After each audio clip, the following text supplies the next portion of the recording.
Nous sommes au mois de juin, il est donc temps pour moi de vous dévoiler mes favoris du mois de mai. Au mois de mai, j'ai vécu une expérience un petit peu étrange. Je me suis retrouvée en fait avec une poussée, en fait, je pense pas que c'était une poussée d'acné, mais une poussée de boutons.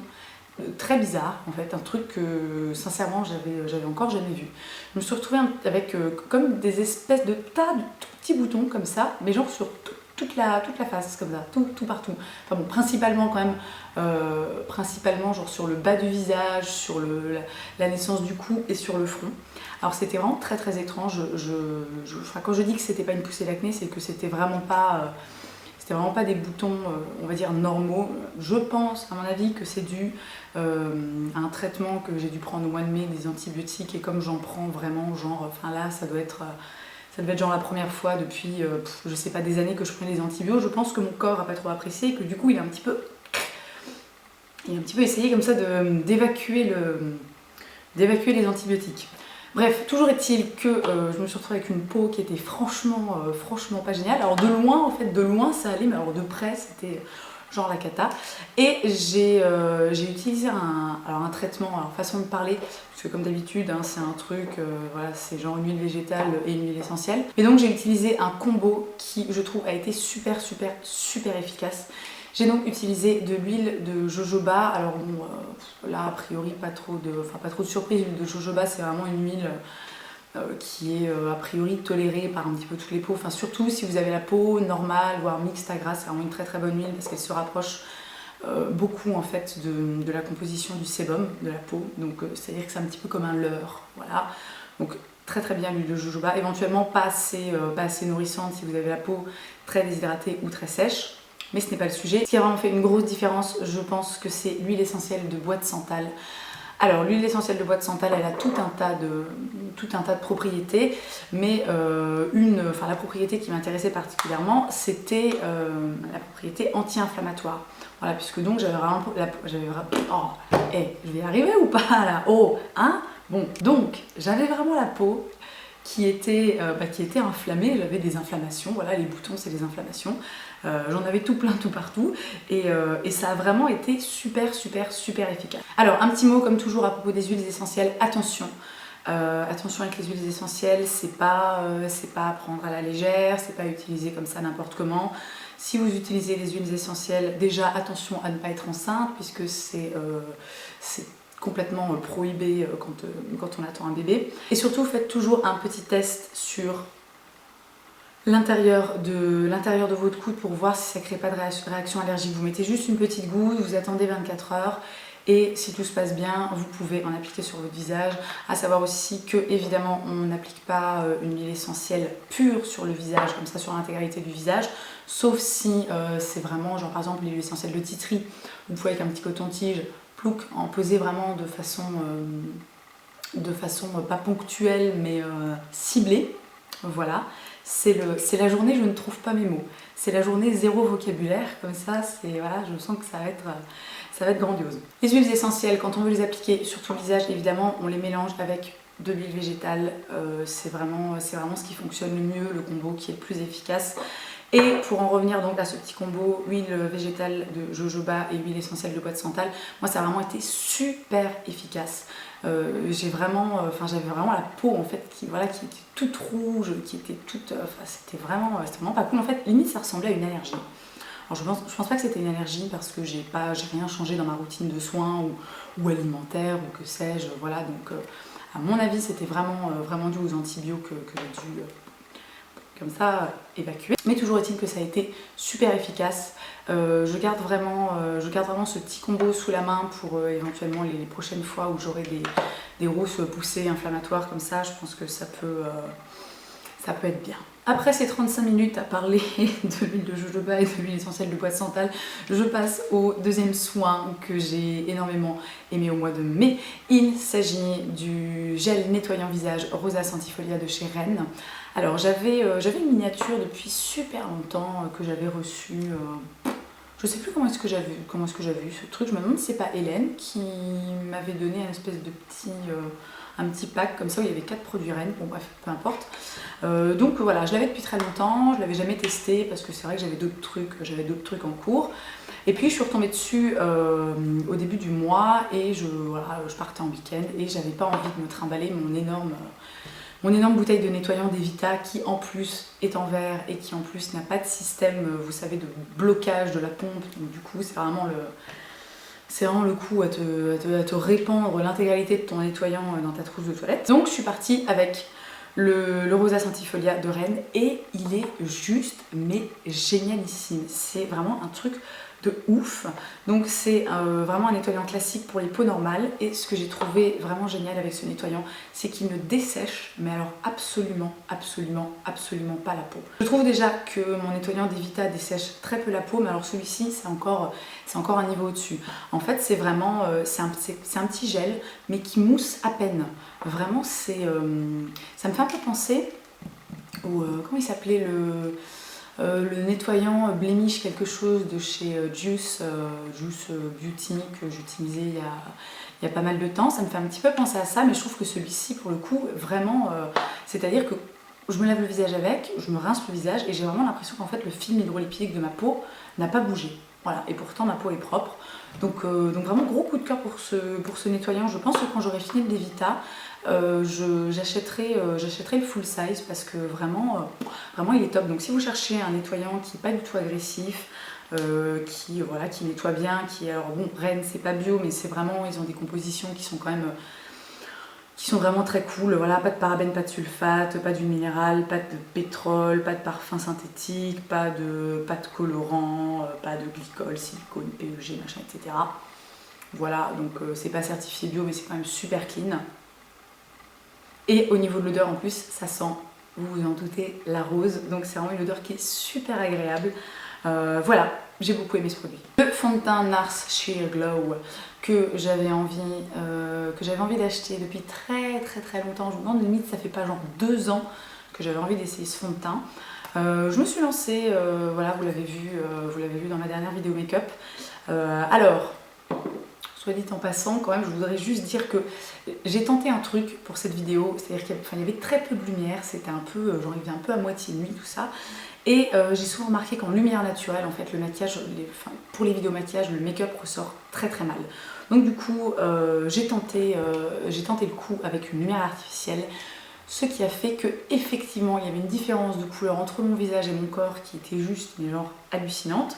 Bon, alors à la base, j'ai quand même, voilà, genre si je mets mon épaule comme ça à côté de mon visage, on voit que mon épaule est plus bronzée, mais c'est quand même pas au point d'avoir genre 4 teintes de différence entre mon visage et mon corps, voilà, ce que vous pouvez quand même constater là présentement, il y a quand même un minimum d'uniformité. Et bref, pourquoi je disais ça, je ne sais plus, peut-être tout ça pour dire que la teinte effectivement est peut-être un poil ou trop clair, mais en même temps j'ai pas envie de mettre un fond de teint plus foncé que la teinte de la peau de mon visage pour matcher avec mon corps, parce que je sais pas.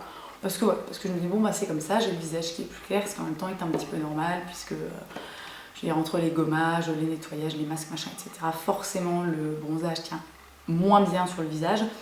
Mais bref, je m'égare totalement, cette vidéo est un bordel pas possible, c'est pas grave, je la tourne un dimanche en plus, hein, donc comme ça, voilà. Bref, le fond de teint Nars Sheer Glow.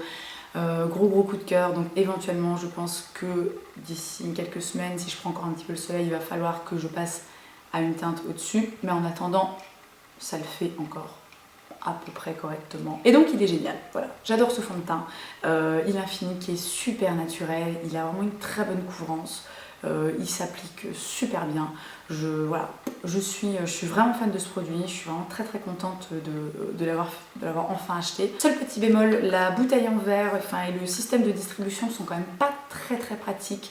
C'est-à-dire que moi régulièrement en fait, donc je le prends, je mets ma main comme ça sur le truc et puis je fais comme ça pour en avoir sur mon doigt, mais régulièrement quand j'enlève mon doigt, il y en a un petit peu qui se répand comme ça autour de moi, donc régulièrement j'en ai genre sur mes fringues, sur mon pantalon, sur la table, sur mon miroir, etc. Donc éventuellement les gars, revoir l'emballage, ce serait pas mal, mais à côté de ça, ce produit est parfait et je l'adore. Un gros coup de cœur, fard à paupières, c'est le Couleur Infaillible en coloris 21 Sarah Treasure.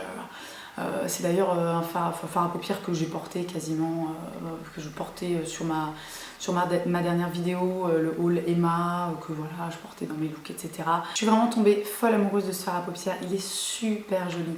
Il est très irisé, il a une couleur qui en plus je trouve me va très bien parce que c'est pas, voilà, moi je suis beaucoup dans les neutres, dans voilà, les compagnies, les bruns, les beiges, les taupes et autres couleurs d'animaux de la forêt comme ça. Mais quand même, toutes les couleurs dans cette gamme ne me vont pas. Mais alors celle-ci, je trouve qu'elle me va particulièrement bien.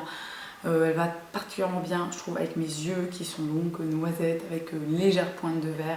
Ça va aussi, je trouve, très bien avec mon teint. Ça illumine. En plus de ça, ça tient super bien.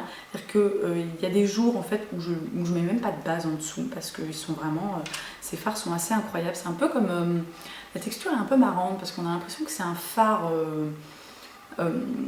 pressé ou limite un fard cuit, vous voyez, et en même temps on a l'impression que c'est un fard libre. Alors c'est très bizarre. Mais toujours est-il que ça tient vraiment super bien, le coloris est vraiment ravissant et voilà, je suis ravie de cette petite ombre à paupières, qui plus est que genre j'ai acheté en Allemagne et qui a dû me coûter genre 5 ou 6 balles. Donc voilà. Le Natural Brow Shaper de Bobbi Brown, ma grosse découverte du mois de mai. Voilà, moi mes sourcils, alors là présentement on ne les voit pas puisqu'il y a mes cheveux qui passent devant. Il faut que je recoupe ma mèche là parce que ça devient un petit peu compliqué. Mais donc le Brow Shaper, ça y est, grosse passion dans ma vie. Tous mes autres produits à sourcils ont été relégués au placard. Ce truc est génial. Je fais mes sourcils en genre 3 secondes et demie. Ils sont maquillés, ils sont fixés. Voilà, c'est une perfection absolue. Si vous voulez le voir en action, vous pouvez, je l'utilise dans ma dernière vidéo make-up, celle où j'ai le corps blanc, le visage blanc et le corps noir. Voilà, je vais vous mettre un petit lien genre ici. Et vraiment, c'est super efficace, ce truc est génial. Je ne comprends pas pourquoi il y a encore des mascaras à sourcils qui existent comme ça et qui genre sont pas pigmentés et qui genre limite ne servent à rien. Et enfin, dernier produit make-up que j'ai énormément aimé au mois de mai, qui est aussi une découverte, c'est la poudre compacte Radiance Matte en bronze 03 de Laura Mercier, que j'ai aussi utilisée dans ma dernière vidéo make-up. Voilà, donc hein, c'est pas vraiment de la découverte, mais en même temps c'est mes favoris. Alors je veux dire, je les mets dans ma vidéo des favoris. Voilà. Je suis pas très bronzer à la base, c'est pas trop ma cam, j'en ai jamais trop utilisé. Pourtant j'en ai déjà acheté plein, j'ai essayé les Guerlain, machin et compagnie. Je sais pas, ça, j'ai jamais vraiment accroché, mais alors je trouve que celui-ci est absolument parfait. J'aime beaucoup le fait qu'il soit mat. Je trouve la couleur, même si elle peut paraître un petit peu flippante comme ça, mais je trouve que la couleur est vraiment très réussie. Je trouve qu'elle n'est pas trop orange. On est vraiment dans du brun, voilà, dans du hâle en fait, et pas dans un truc orange, irisé, qui fait pas du tout naturel. Moi je le porte en plus de mon blush et vraiment je suis hyper fan de ce produit. Je pense que bon, alors là a priori, donc je l'ai eu dans la Birchbox du mois de, alors je sais plus si c'est mai ou juin, mais c'est la Birchbox papier tigre, donc a priori je pense que je vais quand même tenir un bon moment avec la petite miniature, mais je pense que quand je l'aurai terminé, à mon avis je la rachèterai parce que vraiment je suis ultra fan de ce truc. Je termine rapidement avec les favoris random. Mon grand favori au mois de mai, c'est la boîte Kyoto de Sentai. Vous l'avez déjà vu rapidement sur mon blog, je suis folle amoureuse de cette boîte. C'est genre un petit peu, on ne va pas dire qu'elle a changé ma vie, mais elle a quand même changé ma façon de ranger mon make-up, puisque comme je le disais, actuellement et pour encore quelques temps, je me maquille en fait précisément à l'endroit où je suis, voilà, là actuellement, c'est-à-dire dans ma salle à manger, avec la fenêtre juste en face qui me permet d'avoir de la lumière, puisque ma salle de bain est à peu près aussi lumineuse que une cave, avec toutes les ampoules cassées. Et bref, la boîte Kyoto, vraiment gros coup de cœur, super pratique pour organiser les trucs, elle est super jolie. Je suis très contente aussi de l'avoir prise en rose, parce qu'au départ, j'hésitais avec le blanc ou genre le gris, machin. Et bon, au bout d'un moment, ça va, ça suffit les conneries, hein, on arrête de vivre comme ça dans un monde tout monochrome, machin, ça ne va pas, ça suffit. Hein. Bref. Donc je suis très contente de l'avoir prise en rose vraiment et je l'adore, voilà, j'ai pas grand chose à dire non plus sur une boîte, mais j'avais envie de la placer parce qu'elle fait partie de mes favoris Voilà. Et mon dernier favori random, qui pour le coup n'a absolument, mais absolument rien à voir, c'est qu'avec mon groupe Sister Sister, on a été sélectionné pour la révélation RFM 2014, donc celles qui me suivent sur Facebook ou qui nous suivent sur notre page Facebook, puisqu'on a aussi une page Facebook, ont pu voir qu'on participait, qu'on s'est inscrit à un petit concours organisé par RFM, qui s'appelle donc la révélation RFM 2014. Et donc on a été sélectionné pour, alors je sais plus si c'est les demi-finales ou le quart de finale ou je sais pas quoi, mais toujours est-il qu'on a passé une étape et alors au nom de tout le monde, je voulais vous remercier parce que évidemment c'est en partie grâce à vous. Merci d'avoir voté pour nous, merci de nous avoir soutenus. Il se peut qu'on ait peut-être éventuellement encore besoin de vous par la suite, mais en attendant, on va jouer je ne dis pas de conneries, attention, on va jouer le 14 juin à la FNAC de Strasbourg. Voilà, on va faire participer à un petit showcase avec les deux autres groupes qui ont été sélectionnés pour la région, puisque c'est un concours régional, et puis après ça passe au national, machin, etc., jusqu'à l'issue du concours. Et donc, on sera le 14 juin à la FNAC de Strasbourg, place Kléber. Et voilà, je voulais juste vous le dire, si vous avez envie de passer, faire un petit coucou, on sera vraiment super heureux de vous rencontrer. Et vraiment, encore une fois, merci de nous avoir soutenus, c'est vraiment super cool, c'est super important pour moi, c'est aussi super important pour les autres membres du groupe, pour mon frère, etc. Donc vraiment merci, je vous fais un cœur avec les doigts, j'essaie de le faire bien propre comme ça, voilà. Et c'est tout. C'est terminé pour mes favoris du mois de mai. J'espère que ça vous a plu. Comme d'habitude, je vous souhaite une excellente journée et je vous dis à la prochaine. Salut. Et enfin, last but not least, j'ai acheté ce joli vase. Voilà, à savoir que je suis grave en rate de vase. C'est-à-dire que voilà, je mets mes fleurs, je sais pas où elles sont, il y a pas très longtemps. Je mets mes fleurs dans des cruches ou